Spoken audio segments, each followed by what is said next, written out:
Cool. Yeah, And the SAMS system, Sam. they've just changed it, so it's supposed to be new and improved and easier to use. It is not. It is. I'm it, getting better. You really have to get it into it. Yeah, it is. It can be a challenge, but if you have a problem that it keeps getting rejected, call and Call. call over and over and over and over and over. One more time and over. That's right, because what the squeaky wheel is the wheel that's heard. That's the one that gets the attention. I mean, we've been in business 14 years and we have to renew SAMs every year, as everyone else does.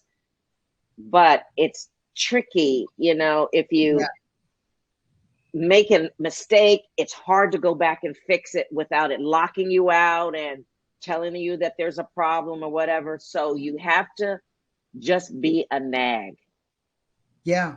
And also I want to add to that. I had an issue. I can't remember what it was, but I called me and a team member that works under me, called a couple of times, and I got to like the fifth person. And that Mm-hmm. person literally was the only one that could fix it. They're like, yeah, a lot of people Mm-hmm. don't know this secret way. I'm like, this is crazy. Like, Mm-hmm. you all work for the same company. So to her, that sentiment, absolutely, make sure that whatever needs to be fixed, they can tell you because somebody's going to know. And the Yes. calling definitely helps. Mm-hmm. So, Matthew, you have a question? Yes, so I know it was mentioned that these agencies look at your how your accounting system set up. Is that during the award process or is that like throughout the project? It's because the reason why I'm asking is I'm working on these two solicitations and it requires for me to actually have people under me and I don't have the accounting part set up yet. So what I'm trying to get at is like when do they actually look at your books and start requesting to see if you have that infrastructure set up? If you're going for okay, so a couple things could happen. One is if you're going after a DoD contract. In order to get a DoD contract, they will do a pre-audit, which is your SF 1408 that needs to be completed. That's where they are looking at your accounting system. Now, some contracts, they don't. I mean, we have a government contractor that provides equipment. Hmm. They've never been asked to look at their accounting system, but it's the proposal that you have to look at. The proposal will say you have to have a DCAA compliant accounting system, or it may say you must have an accounting system that is set up with GAAP as a GAAP accounting system. I've had heard of that. You see what I mean? It'll say something like that. You have to look at the language that's in the proposal so that it'll prepare you as to what you might need later. Hmm. So it's fair to say that we put together a proposal and we skip that page. and but upon award, they may say, you show me your accounting system. And so then now it's like, help Janelle, I need help right now. And that would be essentially setting up the chart of accounts based on whatever it is that I guess propose for. So it's not just that. If you don't have an accounting system, but you've been working, doing business for 2 years, let's say, Mm-hmm. they're going to want to see that history. Mm. But all Oh, right, for like the majority, like for my example, right? I had no business yet. I haven't had a contract yet. So would that even be like a disqualifying factor? So you haven't had a contract yet, and you're Hmm. going after a contract. Yeah. we believers over here, Janelle. We're believers. We're believers. Of course. So With okay, that in mind. believers, let me just make a recommendation. Mm. Okay, if you haven't had a contract, a government contract, the likelihood of getting one without having prior experience with a contract is a lot slimmer. Now, it could happen if you know somebody, but if you don't, so what do? You want to get into the government contracting space, you start partnering with people who are in the space. So then we look at the subcontractor at their books? No, not at all. So, but again, you got to look at the proposal. So what typically happens, you're a new business. What I recommend with you, and let's just say your line of business is providing doctors. I'm just going to use that for example. He's in medical. That's so funny. Oh, wow. Okay. You provide doctors. Okay. And you want to get into this business. You don't know anyone. When you see a proposal and you see a pre-bid meeting, you go to the pre-bid meeting and you network and you try to partner with some of those folks there, because you're bringing something. You got some great doctors, they're neurosurgeons, and this contract needs all that. You got all of that. So you already got a reason for people wanting to participate with you. That's how you get in the door as a sub on the contract, which will then position you to go in as a prime on other contracts, because now you have the clause. Okay, and then my final question would be, would it be more acceptable to, after getting an awarded contract, set up the accounting system? Okay, I'm always going to say you need to do that on day one. Okay. One of the things I wish I knew. Mm-hmm. On day one, your accounting system, that's one of the first things you do. Set up your bank account, then you go to set up your accounting system. Right, thank you for that. Mm-hmm. Somebody else had a question. I saw the hand raised. How many of you all go to pre-bid meetings? Does anyone go to a pre-bid meeting? Can you just put your hands up if you do? Either do the raise hand or actually raise your hand. Okay. Melita and Shanita. So 2 people go to pre-bid meetings. That's 3. That's where you make it's all about networking. It is. Especially if you know that the person who won the contract last time is there to go for it again. Get to know them so that they use you. Be friendly. They're not automatically your enemy. That's right. And especially if you have if you're hub zone or you're 8A or you're disabled vet, I mean, any of those, are a WOSB for women-owned small business.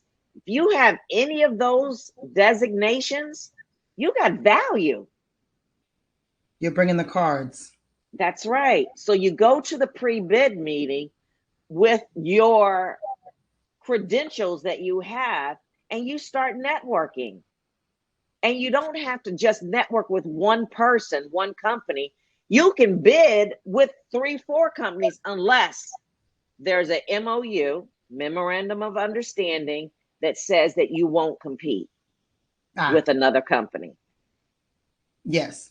So that's one of the things that I had a hard time understanding when I started was, you know, if they're in the same industry as me, like they're my enemy. But no, like, especially if you have a designation, like she mentioned, Hub Zone, 8A, woman-owned, SDVOSB, veteran, then a lot of times the people that are going to these site visits, they don't have any certifications. Right. So you are bringing them something that they can't get without you. So you are, even if you're the smaller company, you know, you can flex your muscle a little bit because they can't do this without you. So that's the value you're bringing. Because people ask me all the time, they're like, well, I'm literally just starting, and how can I go to a big company and flex my muscles when I'm a small company? Well, your certification is heavy.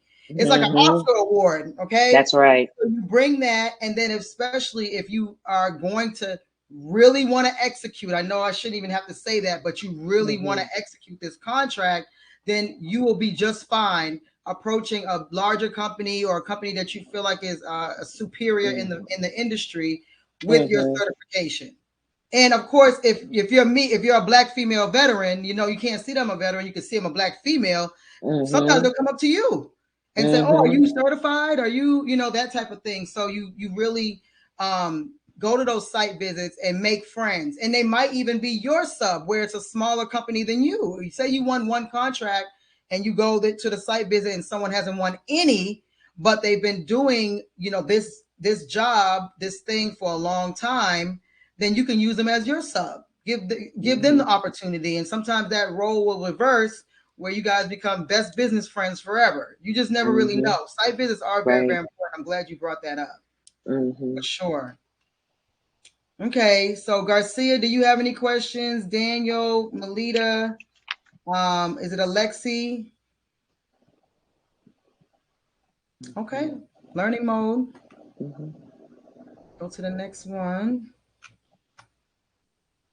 So you mentioned P&L and I think you said balance sheet. Those are like my least favorite, but but I have to know your numbers. And when you start getting a lot of money going through, and I don't even mean like a lot of money in the sense of like the amount, but you might have just a whole bunch of transactions going through. You're paying a lot of people, even if it's $100,000 contract, $20,000 contract, you have a lot of things moving through. So what are some of the reports that we need to be familiar with? Because even outside of government contracting, as you guys grow and you want to build this business to either sell or pass it down, you're going to be a pretty robust business at some point that still has to be familiar with this stuff, even if you're not doing government contracting. So what are some of the reports that we need to know? Okay. So your standard P&L, but you also, and we use this quite profit and loss. Okay. Your profit and loss. I'm sorry. So your profit and loss, but there is your profit and loss by month report. There is also your profit and loss by customer report, or your profit and loss by contract report. And all of the big companies that we manage their books for government contractors, we set them all up with a P&L by contract so that you can see how much is being made or lost by contract. Because this is the problem. When you are looking at just a profit and loss statement, it just gives you the total. And it says, oh, okay, we made money. I made $100,000. But then you look at your profit and loss by contract report and you see contract A, contract B, contract C, contract D, contract E, all lost money. But only one of those contracts, contract Z, made $200,000. So wow, when you looked at the summary report, you don't see that detail. Now, when you look at it by contract, now you can look at it and say, oh crap, I need to make some changes. Why am I losing out on this contract? 9.9 times out of 10, if you bid on it right, the problem is overtime. Overtime. Oh, Lord, you about to make me slither out of this chair. That is the word I absolutely hate, because that was an issue in my business. I didn't even know that people were getting overtime. And I'm like, same thing. Like, why does it just seem like my payroll is so stinking high? And, you know, on the surface, it looked like this person is working extra because we really need them to work extra.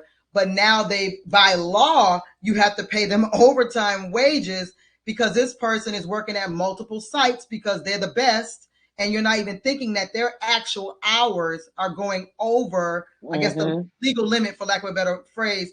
So now you're paying them essentially either double or like time and a half or whatever. And it would have been just cheaper to get someone else.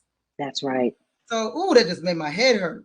Yeah. That's a really, really important thing. And I like how you explained the P&L by contract, because going back to what you said earlier, and for anyone who missed it, you could win $100,000 contract and actually not be billing the full extent of the contract, where you didn't even realize, especially when you have multiple contracts to manage, that you've only billed 50,000 and now it's September and the contract is about to end, and you're like, oh snap, like I need to figure out how I can use it, like you said, the clean lines to spend this money up.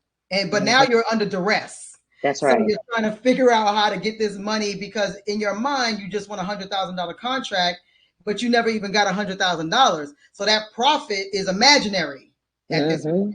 Because you, like you said, if you don't spend it, then not only do you lose it, but you lose it for the next guy, or even lose it for yourself if it's a option year that you actually get. So whew, that's just a lot. Does everybody get that? Like, that was really, really deep, because you know, sometimes you win $1 million contract, and even with the IDIQ type contracts where they win $50 million contract, then they may not ever get to execute on that contract. So for those who don't know, if I'm not mistaken, IDIQ contracts is basically like, we are awarding this amount of vendors for this project.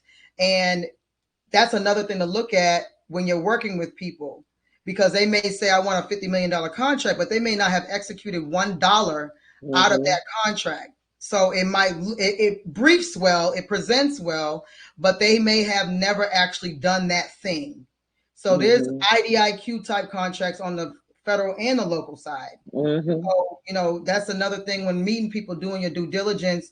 They may say that a bigger company, but they haven't really done the things that they said. So I'm not saying, you know, go around and like with a magnifying glass, like, what are you doing? But you kind of do, because when you're partnering with people, you're married essentially, because there's money involved now. It's even bigger than marriage, you know. Love will make you stay, but that money will make you violent. So you have to really be careful about who you're working with, and then also your own money and how you're able to navigate your contracts in order to be profitable. Because by the end of the day, the money's coming in, $100,000. That's what, like 9,000 or whatever, 8,500, whatever it is. Let's just say 9,000 per month.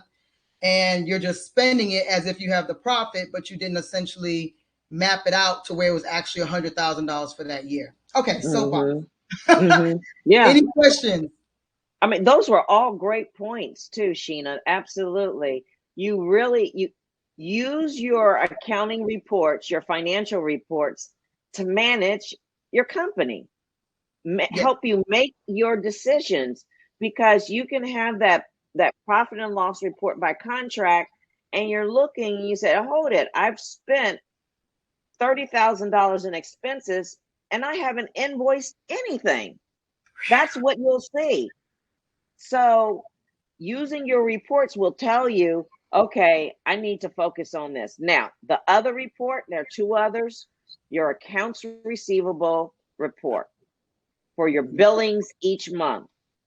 You want to make sure that every contract has been billed, every single one. Now, we always bill for our clients at the beginning of the month. We bill and we develop a relationship with the folks who actually approve the invoices. So they expect to see our invoices between the 1st and the 5th every month. They expect that. They know that Global Strategies is managing the bookkeeping for XYZ company. We know that the invoices, we have even had folks at Wide Area Workflow. Are you guys familiar with Wide Area Workflow? Wide Area Workflow is the system that you submit your invoices through that are defense contractors. So if you have a Navy, a Air Force, Army contract, you're going to use Wide Area Workflow to submit your invoice. So when you submit it in there, there are folks in there that approve them and say, okay, this is okay to be paid, or push it back and say, just reject it. No explanation. So what should you do? Let's hang on that for a second. I talk a lot about, like on my YouTube channel and everything, about delays in pay. Typically, that's not an issue on the federal side. It can be, but typically it's not. So I get rejected. My invoice gets rejected. How do I pivot? So it's already, I submit on the 1st of the month. The month has gone by essentially since maybe I've been paid. and it has been rejected, no explanation. How am I able to, I guess, essentially ensure that, how am I trying to ask this? So give me an example of some rejections. Like, would it be it wasn't billed in the correct CLIN? Do they actually pay attention to that?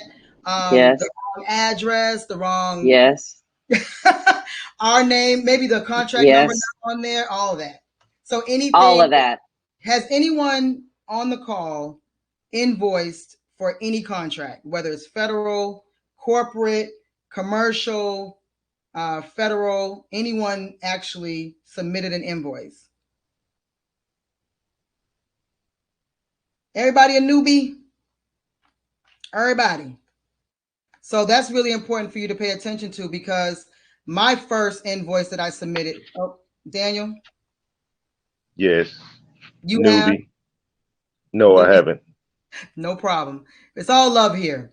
So with that, my first invoice was hot garbage. And it seems like it's so easy to do, but something like not having the contract number on there, like she said, will reject it. But you may have many issues on your invoice. So you're like, oh, snap, I forgot the contract number. But then it gets rejected again. And I would assume that the typical period of time is probably days. So it gets rejected maybe after day 4 or 5. Is that fair to say? Or is it an automatic rejection from what you've seen, Janelle? It can be anything. I mean, the big thing is to understand your contract itself. What does your contract say in the payment invoicing section? That's what you have to follow. So you follow that, so you get rejected. It says you're submitting a labor only contract, and you're submitting the invoice for the labor only. Now, and you didn't attach the timesheets, or the timesheets weren't signed, or one timesheet out of 30 timesheets wasn't signed. It'll get rejected. So one of the things you have to do is monitor the portal or where you get the notifications.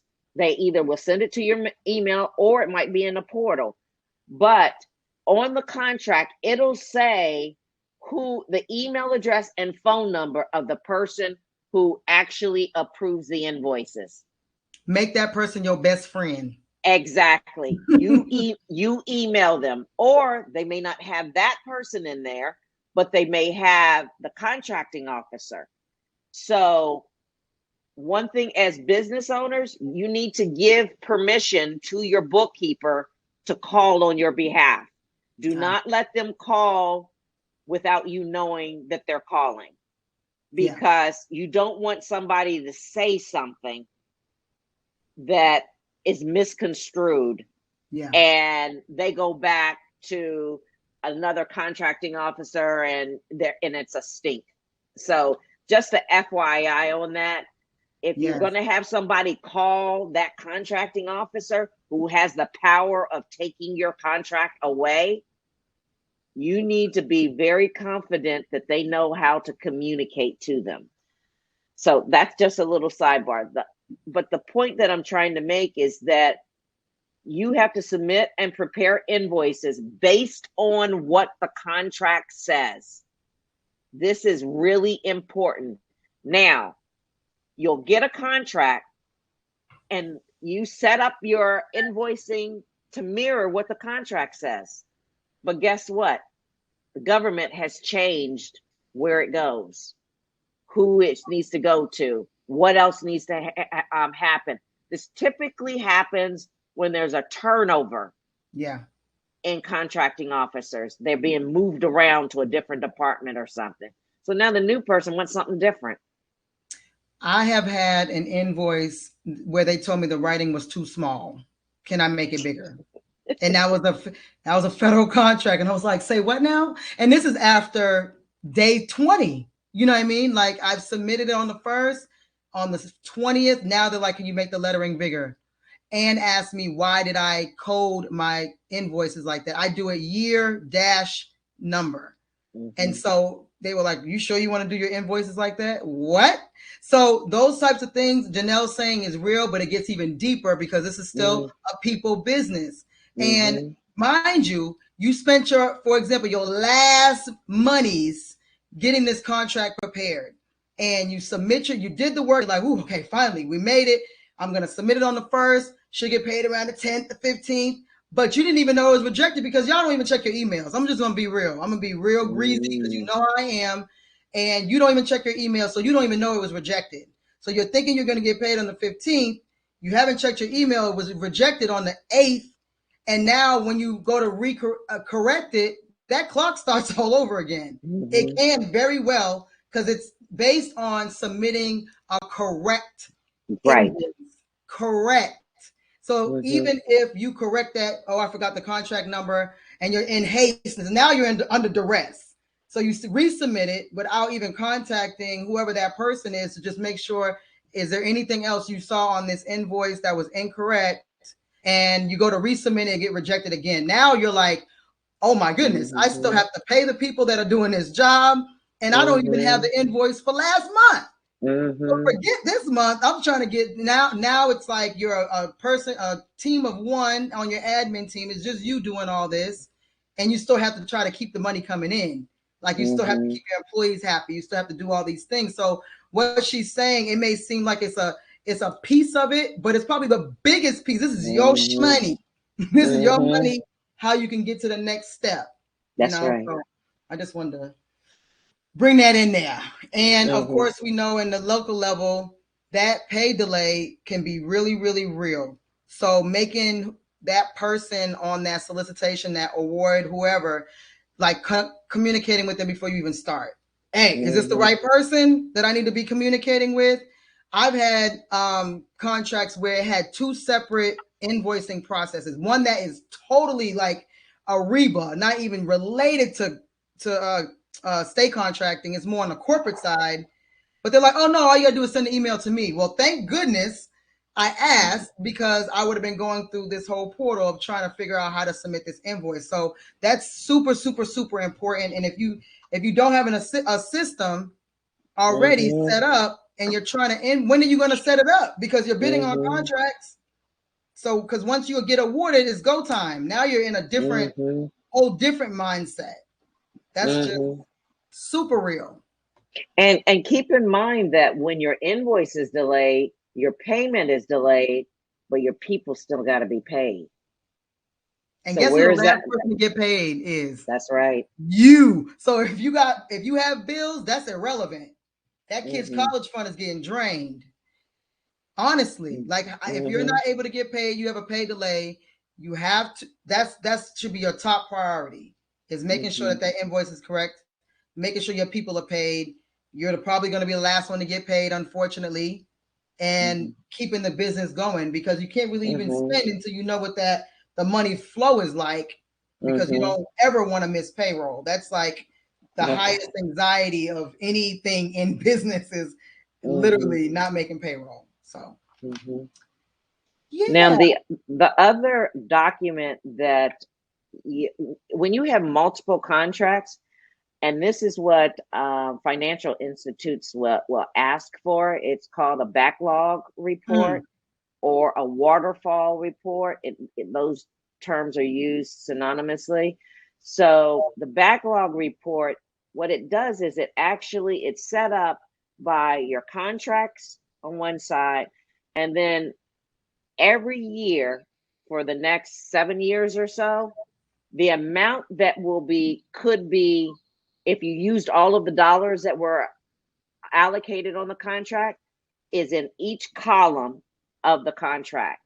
So what it tells a bank is, okay, you've got through the year 2028, you got 10 million in contracts already. They want to see that. So you want to go ahead and create that backlog report. We do create those for our clients. They can be very, intense, because we will track every single invoice, how much was billed, how much was actually received, link all the pages. It's a huge report, but We send that to banks, and this is how our contractors get funded from that document. So the backlog, I thought backlog meant these are all the contracts that you have coming up. So you're saying backlog is basically all the like a snapshot essentially, and everything that's included in that particular contract financial wise. Do I have that? So you have each contract listed, and in year 2023, you'll have the total amount that can be billed for this year. In that for each of those contracts, for each of those years. That and you show what has already been committed, approved, awarded. Got it. And so the bank sees that, right? Sort of like that. Sort of, kind of. Yeah, it is. You're right. You're right. It's the potential amount of money you're going to bring in revenue each year based on awarded contracts. Got it. I like Okay. that. Now, we also include a separate section of pending contracts, things that are in the pipeline that haven't been awarded. And that's just kind of, it's in italics or something. It's different and shows what this is, what could be part of this report too. Like a projection. Yes, exactly. So those are the reports that are used the most often. A backlog report, we've seen it. We've seen our clients get financing, loans, lines of credit from their backlog report. Wow.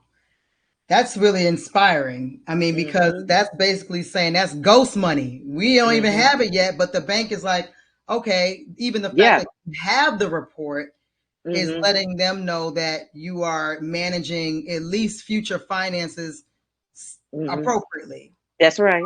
That's a really, really good point. Something I haven't got yet. Yeah. Okay. All right. Okay. All right. So as far as your company, how, and I can give my personal bias, but I want to explain how you typically communicate with your clients. How often can clients expect updates and reports? Okay, so we typically work as a team. We have a team that is set up that works with each client. Depending on how large the client is, we can have 2 accountants, or some of our very large clients, we have 6 to 7 accountants that support that client, all doing different things. So every client is assigned a project manager. That project manager is the primary point of contact for our clients. Our project manager, so whenever there's a question, the client can always reach out to our project manager. Once a month, every month, we meet with our clients to go over their financial reports. So now, there are a few clients, and I'm going to say a very few, because I don't have a whole lot of extra time, but I have a few clients that I offer additional support and I don't charge them, because I see they have the potential and all they need is just a little bit more guidance to get there. So I step in there. So I don't like to really say that because this doesn't happen a lot. Sheena is one of those clients. I didn't want to say it. I was like, I'm gonna be quiet. I ain't gonna say nothing. And she's serious. She'll reach out to me and say, hey, we need to do a check-in. Schedule this consultation with me. And I'm like, and that is really important. I go back to saying I had accountants in the past, for all intents and purposes, good accountants that were like, in real estate, and they were recommended to me by people who make multi-million dollars, in different projects. And I was like, well, they got to be great. And they sucked horribly. I mean, not even just because they didn't understand government contracting, but they really didn't care. And so, it's really, really important to have someone that, of course, understands your industry, but also gives a damn. It really matters, because this is a sensitive topic. Talking about your money, your performance. I mean, I didn't even want to tell Janelle and her team that we lost those 2 contracts this year. I was like, oh, Lord. But it's always like, no problem. We're gonna fix it. You didn't come to me before you bid on this contract, and might be slim profits, but we're gonna fix it. We're gonna work it out. And so that's the most important part to me. And I have her on here, and you guys, the other webinars that I've done, that I haven't interviewed anybody. I haven't brought anybody because I'm like, I don't really have a lot of people that I just bring on just for them to talk. It's people that I have worked with that I can give my opinion about, and that are really, really helpful and really doing this in real life out here. So I really love Janelle and her team. Everything she's saying is factual. I mean, the turnaround time to response is exceptional. I mean, because there's a lot of care there with the clients. So I'm one of the special ones. So I get a little bit more. I try not to be a nag, but it's definitely appreciated. That's all right. Well, we, as a team, we review the financial statements of our clients. So the project manager, we have weekly meetings where we'll talk about each of our clients and see what's going on, what's happening. I always want to know what are cash balances. Are they getting more contracts? Are they meeting their payroll each pay period? Any of those things. Whenever there is a kind of an issue there, either myself or my senior project manager, we will ask, send me the financial statement. I need to do a deeper dive. I need to understand what's going on. And typically we tell the project manager, this is what you need to communicate to the client. Make sure you tell them this. This is a hard conversation, but you need to have it. So in terms of audits, we actually manage the audit for all of our clients. And what does that mean? That means once the owner, yourself, hires the audit firm, and even if you don't know which audit firm to hire, we will offer a recommendation, and we will prepare all of the paperwork, the schedules, the meetings, everything. We do 100% of everything for the audit for our clients. So even meeting with the client, meeting with the auditor, scheduling a pre-audit meeting with the clients, with the auditors, a post-audit meeting, all of the communication, everything. We do it all 100%. We do charge for this. But if you want to, and especially if you're going for your 8A and you have to have those audits every year, you need someone to do the audit prep. And that's what we do, audit prep. And I'll even say, with previous experience, most accountants are not going to meet with you every month. Let alone respond to, whatever you're asking in a reasonable amount of time. And giving advice, not just like, okay, here's your report. All right, you got any questions? All right, bye. It's more like, okay, what happened here? Like really forcing you to be better. And I keep praising because with dealing with something that you're not really clear on, we're not super, versed in this government contracting thing. This is the expert who's telling you how to make the most out of your money. And I'm just saying that because I want to praise her, whether, essentially want everyone to do business with her. But even if you're looking for someone else, or even if you're like, I am the best, I'm going to do it myself, being prepared to, make the most out of your contracts and making the most out of your time and setting it up properly at the beginning. If nothing else, you need to at least have QuickBooks today, period. Yeah. Like start tracking your stuff yourself today. Don't wait until you are like a year in and you got all these expenses on, and now you have to backtrack and figure out, because QuickBooks is a little wonky at the beginning and it'll categorize stuff all kind of crazy. So start today with that. If you have any expenses for your business, even paying for anything, gum, so it can be tracked. Go ahead, Shanita. I just had a question. Do you also assist with tax preparation? That's the one area that we don't do. We don't do any taxes. We work with several tax preparers. We match the tax preparer with the client, and we do everything to get you ready to that point. Okay. So now we do work with the tax preparers in preparing the reports. When the tax preparer has questions and so forth, for our clients, they call us and we answer the questions for them. Okay. Also very Thank you. helpful. Also very helpful. Now, our clients that we do have some clients that we handle both their business and their personal. So when we're doing that, then we're literally handling everything for the client with the tax preparer, because we pay their personal bills. We know what we have access to all of their mortgage accounts, their loan, everything like that. We handle everything at that point and give it to the tax preparer. How much Levels. money you got to make to get that? That's level. How many millions? Hold on, do I 75 million. Didn't she say 75 million a year? 75 million a year. Got it. Because boy, yeah, that's a lot to manage. I'm just thinking about even from a perspective from your team, that's a lot to manage and a lot of responsibility. So I can only imagine the ticket item that has to be on that, and someone that be able to afford it has to be well into the millions. So I get it. So that answered that question too. Your team is available. I mean, within reason, of course, available to help, because it's a very sensitive and very important topic.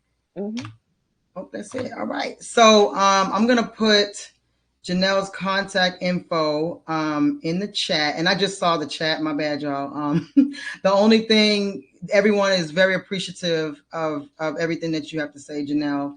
And Melita, I'm not sure if you're still on the call, but she just mentioned, I understand the need for accounting system, but it's draining money before we make money. I had a recruiting system and I haven't won a contract yet.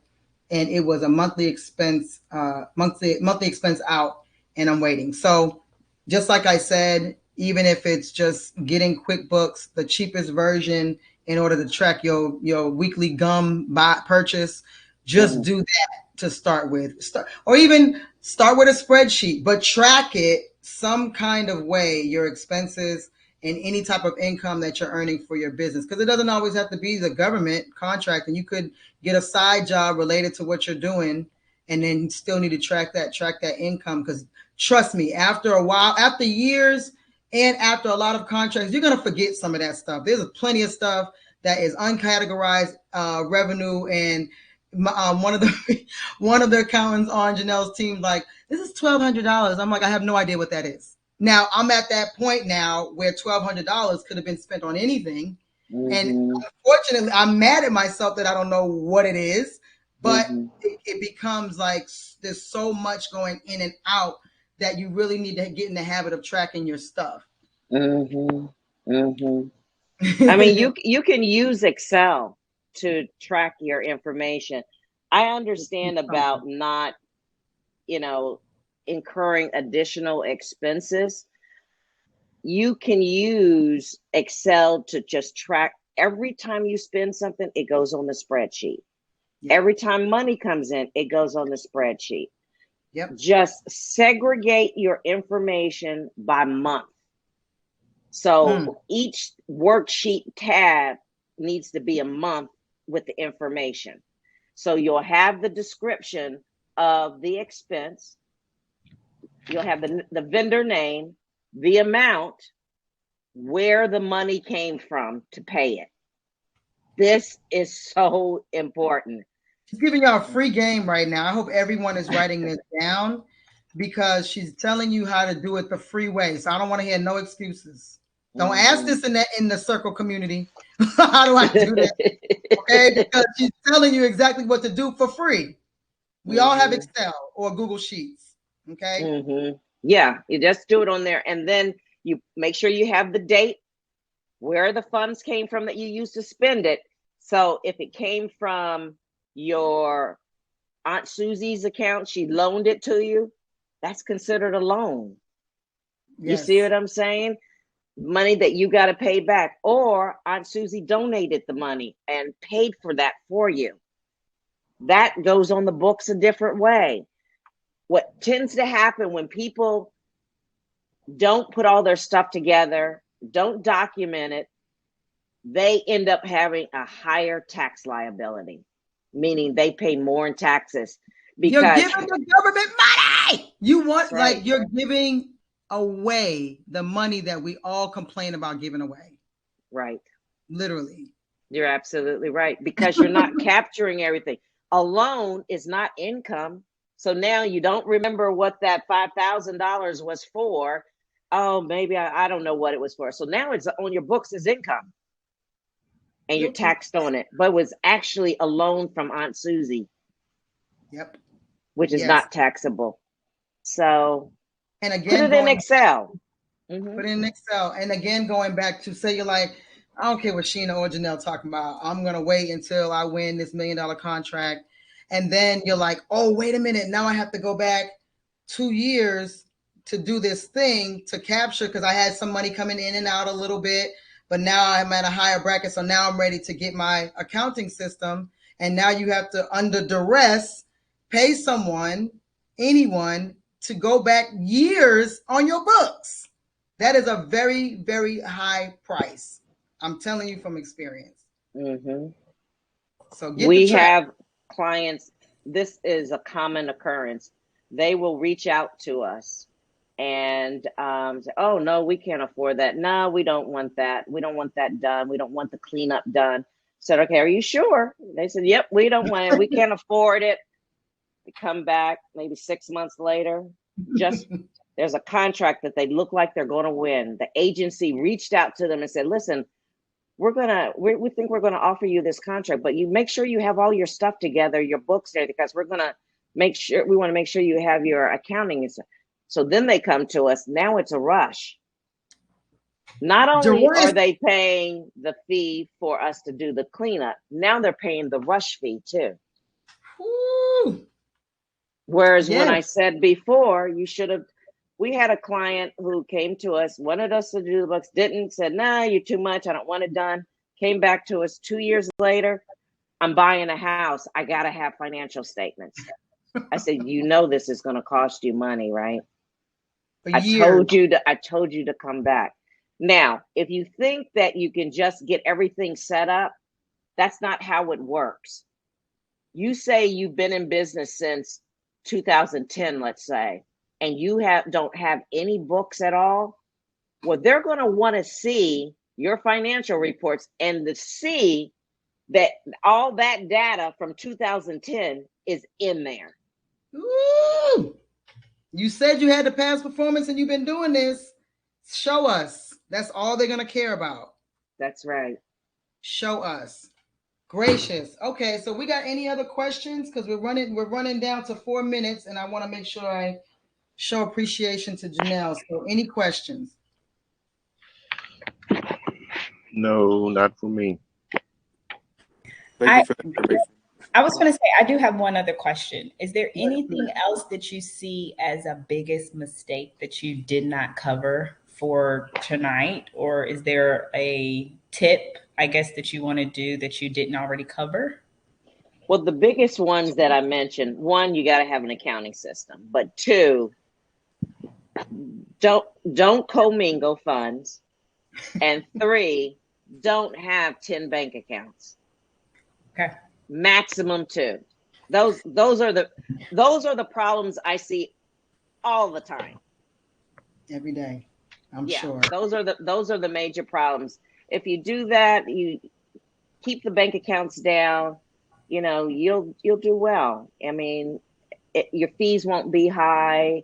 It's easier to manage things. Now, I know some people haven't spoken. Does anybody have a question that's specific to themselves that they really want an answer that I can help them with? Oh man, this is free game, y'all. Like something with you personal. You don't always get that. No one has anything. Does everyone have employees? So I do have a question. I have this contract that I'm pursuing, and the lady that wants to do the work for me, she says she wants to assume as my employees. Now, the bid is due in a couple of days. However, you know, you saying having the accounting part set up. Do you also do it as if we have do it for the employees, like for the timesheets and so on and so forth? So let me make sure I'm understanding.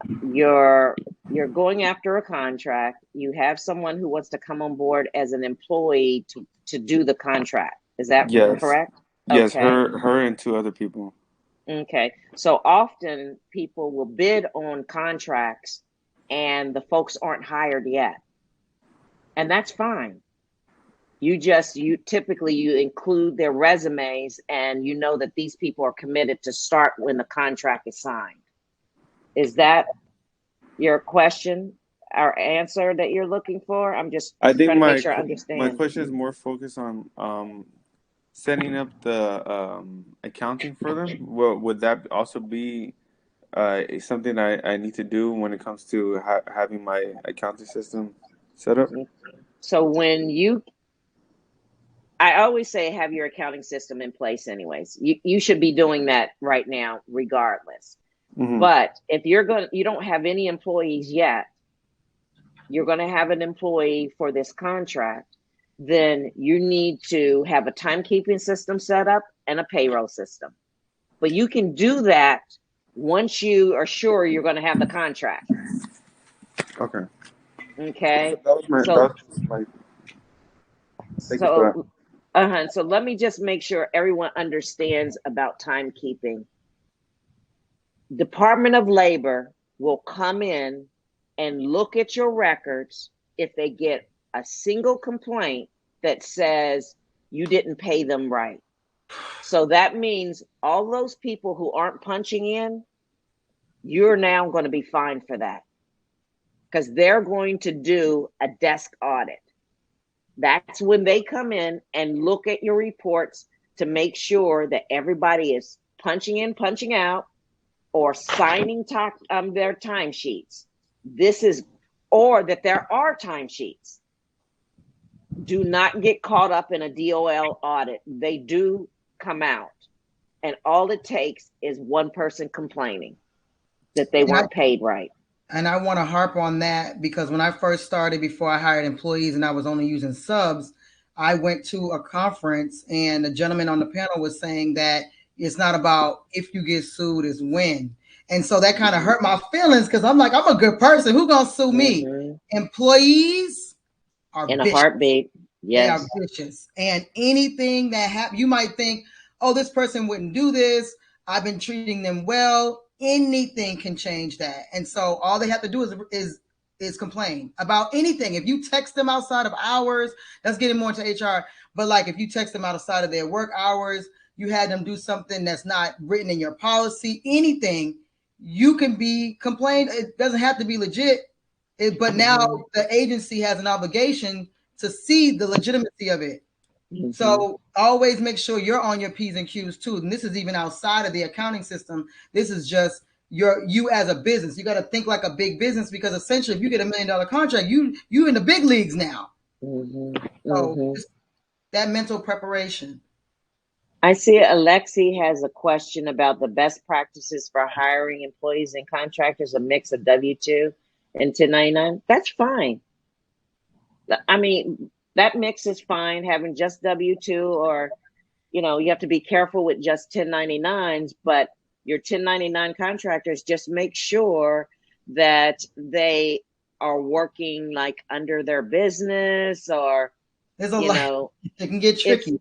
It does get tricky, but to get started, that works for you. Go for it. And I have a mix. Currently, I have W-2s and 1099s throughout all of my contracts, varying amounts. So yes, you can do that. Just make sure that you are following the regulation when it comes to federal and even state. There's still regulations. So just be super careful. 1099s, make sure they sign a W-9 form. Yes. Before you pay them, have them sign a W-9 form. Before you pay them.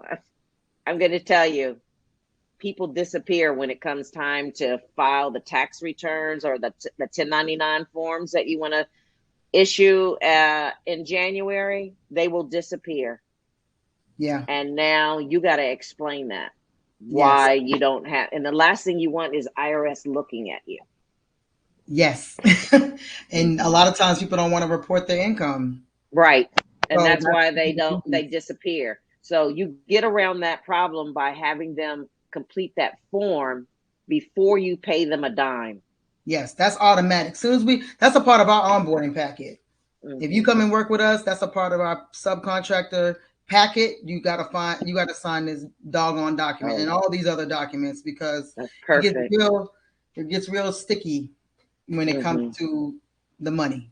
So, what would you say is the benefit of using W-2 employees as opposed to 1099 contractors? That's more on the HR side, but I can give, when it comes to 1099 employees, essentially, or contractors, they're supposed to have their own insurance. That's basically like the rule of thumb. If they are not having their own insurance, then they're employees. That's pretty much it. Like if they wear your shirt, they're your employee. If that's, people want to make people have them as 1099 so they can avoid, the tax obligation. But really, most people are W-2 employees unless they're paying their own insurance. Just use that as your rule of thumb. Now you can finagle that however you want. It's your business, but just know what may come with that. So, any other questions? It's 8:05, and this has been great. This is like really in the top 3 most important, probably top 2 most important things you need when you are doing any type of business. Because once that revenue kicks in, and you're going from, I was joking earlier with a friend about, selling oils. You sold, $55 worth of oils, and then you get a contract for $1 million. Your mind is still in that $55 oil seller. But now the government is like, I'm going to tell you exactly what you need to do, but you actually need to do it. You can't just pick and choose what you want to do. This is what it is. And guess what? You'll go to jail if you don't do it right. If you do it really, really wrong, you'll go to jail. So I just have one last question. Do we just email you or go on your website in order to get my accounting system set up? Shanita is my star student, okay? When she says she's going to do something, it's going to happen. Good for her. Well, my email address is in the chat, so feel free to go ahead and email me. Say less. Thank you. Okay. Awesome. Okay. Thank you for today. One question Go ahead. for the road. Who's that? I guess Melita. Hi. Hey. As far as with owners pay, I've been trying to do some research on how do we calculate, once we eventually start winning contracts, how do we pay ourselves, like a deferred payment or deferred salary, or just keep a tally on like an IOU for yourself? Like, is that something that I guess is a part of this whole accounting process? Well, you calculate how much you're going to be paid based on how much money is available to be paid. As Sheena said, you're last on the list to be paid. And if you have $10,000 left over after you've paid everything for the month, then you say, okay, I'm gonna add in $1,000 every pay period for myself. And I typically see clients, they will use their salary. It'll go up, it'll go down, it'll go up, it'll go down, just based on cash flow, because you're the owner of the company. Everybody's got to be paid before you. And so you just, what about now, I'm sorry, go ahead. No, I was just thinking, like, what about the quote unquote salary that we have before we actually win a contract, all the work that we're doing leading up to that, writing the proposals, and doing all that research and everything that's leading up to it. I guess those admin costs, like, do we just say we don't have a salary until we get a contract, or what? So a couple things. So going from an employee to an entrepreneur is a mind shift. As an employee, you always think about, well, I should get this pay because I did this. But as an entrepreneur, You can only pay yourself what's available. Facts. That's it. Right. That's really the bottom line. But you can say, you know what? All those years I wasn't being paid and now we're flush. I'm going to pay myself an extra $20,000 this time, this paycheck. You can do that. You're the boss. It's your company. If you want to do that, you can. I suggest you run it through payroll. Just don't take the money out of the bank account, so that you pay it through payroll and you have taxes taken out of it. But you're the owner of the company. When the company gets flush and you feel like you want to bonus yourself. But you just got to make sure you can still pay all your bills for today and tomorrow. Next month. And I will say, I'm sorry, it's Melita, right? With Yes. that, I think I know what you're kind of alluding to, because in a lot of the solicitations, it will say you can't charge the government for any preparation of this contract. So if that's kind of what you were alluding to as well, they don't care how long it took, how much it costs. They don't care about any of that. You cannot really bill that as anything related to the contract. But to Janelle's point, if you're going to pay yourself a salary because you have money coming in from something else, then pay yourself a salary. Mm-hmm. Does that make sense? Yeah. Thank you. Okay. Any other questions? Janelle is like a gift. This has been overwhelming, even for me, but very much so needed. And you see her value, seeing what she is actually does with her clients, because I'm a client and I'm speaking 100% truth, and just really understanding what you guys can do for yourselves when you brand spanking new, no dollars, no revenue. Totally get it. I've definitely been there. She gave you that free game to just start off with Excel. If you got a little bit more, then okay, go over to QuickBooks and then just start tracking your stuff. That's like a huge takeaway for those who are like really zero revenue. And then also offering her services to get you set up right, because we all trying to win contracts. We're not going to say we're not going to win. So we're going in this thinking and knowing that we're going to win. So we got to set it up at some point. Set it up now before that money comes rolling in. That's right. Any parting words, Janelle? Again, I appreciate you so much. Oh, no problem. Thank you for having me. I enjoyed speaking with everyone. And, if you have questions, you can always shoot me an email. She's very, very responsive. And Janelle, I want you to stay on, please. But everyone else, thank you again. Have a fantastic night. Thank you so much, Janelle. You're welcome. Also, Sheena, thank you. And you will be hearing from me very soon. Okay. Cool. I'll be waiting. Thank you so much. Thank Have a good day. you. Bye. Bye.